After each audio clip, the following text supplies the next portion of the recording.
ధరల్ని రివైజ్ చేయాలని తెలంగాణ ప్రభుత్వం నిర్ణయించింది. ఈ భూముల ధరలు రివైజ్ చేయడము దేని కొరకు అంటే ప్రధానంగా ప్రభుత్వ ఖజానా నింపుకోవటానికి. ఇది రియల్ ఎస్టేట్ మార్కెట్ను లో ఉండేటువంటి ఒడిదుడుకులను ఎదుర్కోవటానికి కాదు. ఆల్రెడీ చంద్రబాబు నాయుడు ఆంధ్రప్రదేశ్లో అధికారంలోకి రావడంతో అక్కడ అమరావతి మళ్ళీ మొదలైంది కనుక ఇన్వెస్ట్మెంట్ అక్కడికి వెళ్తాయి, Hyderabad Telangana real estate market దెబ్బతింటుంది అన్న అనుమానాలు కలుగుతున్న వేళ భూముల రిజిస్ట్రేషన్ ధరలు పెంచడం మరింతగా రియాలిటీ మార్కెట్ దెబ్బతీస్తుందన్న ఆందోళన కూడా వ్యక్తమవుతుంది. కానీ భూముల ధరలు నిజంగా పెంచాలా వద్దా, ఈ ప్రశ్న అర్థం కావాలంటే వాస్తవంగా భూముల ధరలు ఎలా ఉంటాయో అర్థం కావాలి. మీకు చిన్న ఉదాహరణతో చెప్తాను. హైదరాబాదు శివార్లలో మీరు ఒక ఎకరం పొలం కొనాలనుకుందాం. అఫీషియల్ రేటు 2 లక్షలు 3 లక్షలు మించి ఉండదు, కానీ యాక్చువల్ రేటు 1,50,00,000 మధ్యలో ఉంటుంది. సో ఇంత భారీగా తేడా ఉంటే ఎవరికి లాభం, ఎవరికి నష్టం?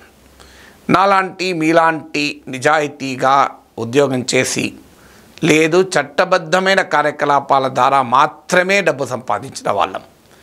మనకు నగదు రూపంలో ఏ ట్రాన్సాక్షన్ ఉండదు, ఏదున్నా బ్యాంక్ అకౌంట్లో డబ్బులు పడతాయి. Everything is white money. Bank అకౌంట్లో పడిన డబ్బుకు నువ్వేమీ ఇన్కమ్ ట్యాక్స్ కట్టకుండా ఉండలేవు. ఎందుకంటే యాన్యువల్ ఫైనాన్షియల్ స్టేట్మెంట్లో అదంతా ఇన్కమ్ ట్యాక్స్ డిపార్ట్మెంట్కి వెళ్తుంది. సో ఇది క్లియర్ ట్యాక్స్ కట్టిన లీగల్ వైట్ మనీ. కానీ మనము ఒక ఎకరం పొలం కొనాలనుకుందాం, 97 లక్షలు వైట్ మనీ క్యాష్ కావాలి, బ్లాక్ మనీ కావాలి. సో మన దగ్గర ₹1 కూడా బ్లాక్ మనీ ఉండేదానికి అవకాశం లేదు. సో అప్పుడు ఏం చేయాలి? ఈ మనకున్న చట్టబద్ధమైన వైట్ మనీని మనమే బ్లాక్గా మార్చుకొని క్యాష్గా మార్చుకొని కావాలంటే కొనాలి. ఇది ప్రాక్టికల్గా అయ్యే పని కాదు. కానీ ఎవరికి లాభం? లాభం ఎవరికి అంటే అడ్డగోలుగా అవినీతి సొమ్ము ఉన్నవారు, లేదు బ్లాక్ మనీ జనరేట్ అయిన వాళ్ళు, ట్యాక్సెస్ ఎవేడ్ చేసి ఆదాయం కలిగిన వాళ్ళు. ఎందుకంటే పన్నులు కట్టకుండా డబ్బులు ఉన్నాయంటే అది నల్లధనమే. వారు చాలా సులభంగా ₹1,00,00,000 పెట్టి ఎకరం కొనేయగలుగుతారు. 3 లక్షలకు బ్యాంక్ లోన్ కూడా తీసుకుంటారు కావాలంటే. 3 లక్షలు కూడా లేవు చూడు అని 97 లక్షలు బ్లాక్ మనీ క్యాష్ ఇచ్చేస్తారు, కొనేస్తారు. సో ఇది క్లియర్గా అందరికీ తెలిసిన విషయం. మార్కెట్ ధర ₹1,00,00,000 ఉంటే 3 లక్షలు ఉంది అఫీషియల్ రేట్ అని ముఖ్యమంత్రికి తెలుసు, మంత్రులకు తెలుసు, ఐఏఎస్ అధికారులకు తెలుసు, అందరికీ తెలుసు. అందరికీ తెలిసినా జరుగుతున్న బహిరంగ దోపిడీ ఇది. ఈ బహిరంగ అన్యాయం. ప్రణబ్ ముఖర్జీ ఫినాన్స్ మినిస్టర్గా ఉన్నప్పుడు బ్లాక్ మనీ పైన వైట్ పేపర్ను పార్లమెంట్కి సమర్పించాడు. అందులో కూడా చెప్పాడు ల్యాండ్ మార్కెట్ పెద్ద source of black money. So black money ట్రాన్సాక్షన్కు సోర్సు, బ్లాక్ మనీ పార్కింగ్ చేసుకునే వాళ్ళకు సోర్స్.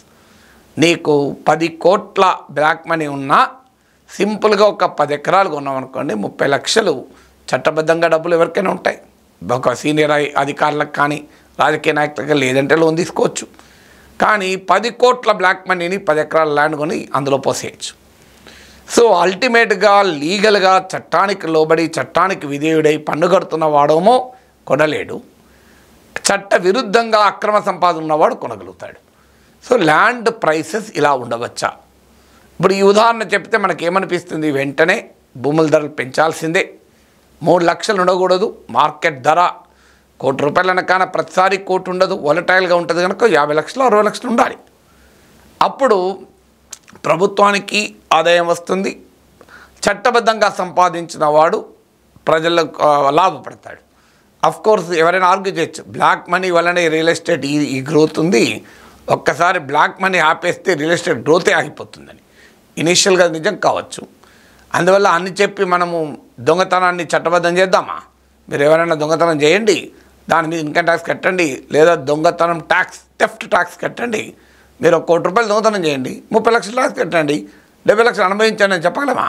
ప్రభుత్వానికి ఆదాయం వస్తుంది, బ్రహ్మాండంగా ఉంటుంది, కరెక్టే. అవినీతిని చట్టబద్ధం చేయగలమా? చాలామంది డిమాండ్ ఉంటుంది అవినీతిని కూడా చట్టబద్ధం చేయాలని. లీగలైజ్ కరప్షన్, దాని మీద ట్యాక్స్ కట్టుకుంటాడు, సంపాదించుకుంటాడు అని. కానీ అది ఎక్కడా లాంగ్ టర్మ్ ఎకనామిక్ గ్రోత్ పనిచేయదు. ఒక healthy real estate market develop కావాలి, ప్రజలకు అది అందుబాటులో ఉండాలి అంటే బ్లాక్ మనీ ఈ రియల్ ఎస్టేట్ నుంచి బయటికి వెళ్తేనే సాధ్యమవుతుంది. ఇవాళ ఎందుకని ఎఫోర్డబుల్గా లేవు? ఎందుకంటే ల్యాండ్ ప్రైసెస్ స్పెక్యులేట్ అవుతున్నాయి అడ్డగోలుగా. భూముల ధరలు కేవలం స్పెక్యులేషన్తో పెరుగుతున్నాయి. దీనికంతా కారణం బ్లాక్ మనీ. అందువల్ల ప్రభుత్వము భూముల ధరల్ని మార్కెట్ ధరలకు దగ్గరగా తీసుకెళ్తే దాన్ని మనం ఆహ్వానించాలి. కానీ ప్రాబ్లం ఎక్కడ వస్తుంది అంటే, ఇవాళ ఆ రిజిస్ట్రేషన్ ఫీజు 7.5% ఉంది అనుకుందాం. ఐ థింక్ నాకు గుర్తున్న వరకు 7.5%. 3 లక్షలే ఉంటే ఏమవుతుంది? నీవు 1,07,500 చొప్పున 3 లక్షలకు 22,500 రిజిస్ట్రేషన్ ఛార్జ్ కడితే సరిపోతుంది. కానీ అది రేపు 50 లక్షలు అఫీషియల్ ధర పెంచారనుకోండి, ఇది 7.5% ఉంటే నువ్వు ఎంత కట్టాలో చూడండి. సో మామూలుగా కాదు, భారీగా పెరుగుతుంది. 16-17 రేట్లు నువ్వు కట్టాల్సినటువంటి ట్యాక్స్ పెరుగుతుంది. ఇది భారమై రియల్ ఎస్టేట్ ట్రాన్సాక్షన్ దెబ్బతీస్తుంది. సామాన్యుడికి, మధ్యతరగతి ప్రజలకు, భూములు కొనే వారికి భారం అవుతుంది. రియల్ ఎస్టేట్ ట్రాన్సాక్షన్స్ దెబ్బతినడం వల్ల మార్కెట్ దెబ్బతింటుంది, ప్రభుత్వానికి రాదు. అందువల్ల భూముల ధరలోమో మార్కెట్ ధరలు రిఫ్లెక్ట్ చేయాలి. అందుకు అనుగుణంగా రిజిస్ట్రేషన్ ఛార్జీలను తగ్గించాలి. రిజిస్ట్రేషన్ ఛార్జీలను తగ్గించడం వల్ల మీరు ఒక 1% రిజిస్ట్రేషన్ పెట్టినా మీకు 50,000 రూపాయలు వస్తుంది. 50 లక్షలు కనుక మార్కెట్ ధర ఉంటే, మార్కెట్లో ధర ₹1,00,00,000 ఉంది, అఫీషియల్ ధర 50 లక్షలు చేసినా 1% రిజిస్ట్రేషన్ ఛార్జ్ చేసుకుని 50,000 వస్తుంది. అంతకుముందు 22,500 వచ్చేది, ఇప్పుడు 50,000 వస్తుంది. ప్రభుత్వానికి లాభం, ప్రజలకు బెనిఫిట్, ఒక హెల్తీ సొసైటీని మనం నిర్మించగలం.